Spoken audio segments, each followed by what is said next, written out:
শিক্ষার্থীদের ট্রাফিক নিয়ন্ত্রণের দায়িত্ব থেকে সরে যাওয়ার আহ্বান জানিয়েছেন বৈষম্য বিরোধী ছাত্র আন্দোলনের কেন্দ্রীয় সমন্বয়ক সার্জিস আলম।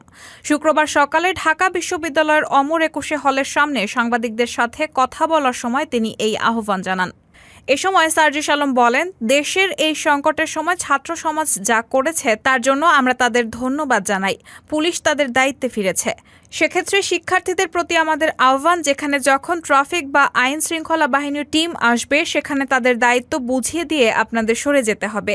আপনাদের অবশ্যই শিক্ষা প্রতিষ্ঠানে ফিরে যেতে হবে, ক্লাসে ফিরে যেতে হবে এবং পড়ার টেবিলে ফিরে যেতে হবে।